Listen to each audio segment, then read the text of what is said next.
ಅರ್ಕಲಗೂಡು ತಾಲೂಕಿನ ಕೆರಳಾಪುರ ಗ್ರಾಮದಲ್ಲಿ ಶುಕ್ರವಾರ ಶಾಸಕ ಎ ಮಂಜು 2.67 ಕೋಟಿ ವೆಚ್ಚದ ವಿವಿಧ ಅಭಿವೃದ್ಧಿ ಕಾಮಗಾರಿಗಳಿಗೆ ಭೂಮಿ ಪೂಜೆ ನೆರವೇರಿಸಿದರು. ಬಳಿಕ ಮಾತನಾಡಿದ ಅವರು, ಮಹಾತ್ಮ ಗಾಂಧೀಜಿ ಉದ್ಯೋಗ ಖಾತ್ರಿ ಯೋಜನೆಯಡಿ ಕೆರಳಾಪುರ ಗ್ರಾಮದ ಪರಿಮಿತಿಯಲ್ಲಿ ವಿವಿಧ ಮೂಲ ಸೌಲಭ್ಯಗಳನ್ನು ಕಲ್ಪಿಸಲಾಗುವುದು. ಸಿಮೆಂಟ್, ಕಾಂಕ್ರೀಟ್, ಚರಂಡಿ ಮತ್ತು ಸ್ಲ್ಯಾಬ್ ನಿರ್ಮಿಸಲಾಗುವುದು. ಇದರಿಂದ ಮಳೆಗಾಲದಲ್ಲಿ ಚರಂಡಿಗಳು ಉಕ್ಕಿ ಹರಿಯದಂತೆ ಹಾಗೂ ಶುಚಿತ್ವ ಕಾಪಾಡಿಕೊಳ್ಳಲು ನೆರವಾಗಲಿದೆ. ಗುತ್ತಿಗೆದಾರರು ಗುಣಮಟ್ಟದ ಕಾಮಗಾರಿ ನಡೆಸಬೇಕು ಎಂದರು. ಕೆರಳಾಪುರ ಗ್ರಾಮ ಪರಿಮಿತಿಯಲ್ಲಿ 2,67,00,000 ಈ ಹೊಸ ಕಾಮಗಾರಿಯನ್ನು ಬುದ್ಧಿ ಪೂಜೆ ಮಾಡಿದ್ವಿ.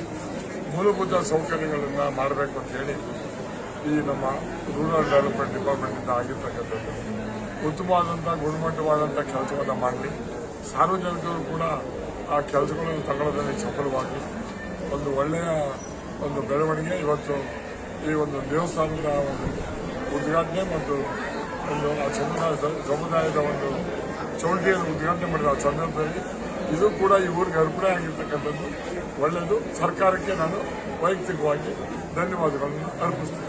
ಈ ಸಂದರ್ಭದಲ್ಲಿ ಗ್ರಾಮ ಪಂಚಾಯಿತಿ ಅಧ್ಯಕ್ಷೆ ರತ್ನಮ್ಮ, ಉಪಾಧ್ಯಕ್ಷ ಚಂದ್ರು, ತಾಲೂಕು ಪಂಚಾಯಿತಿ ಇಒ ಪ್ರಕಾಶ್, ಜಿಲ್ಲಾ ಪಂಚಾಯಿತಿ ಸಹಾಯಕ ಇಂಜಿನಿಯರ್ ಶರತ್, ಗ್ರಾಮ ಪಂಚಾಯಿತಿ ಸದಸ್ಯರು, ಗ್ರಾಮಸ್ಥರು ಇದ್ದರು.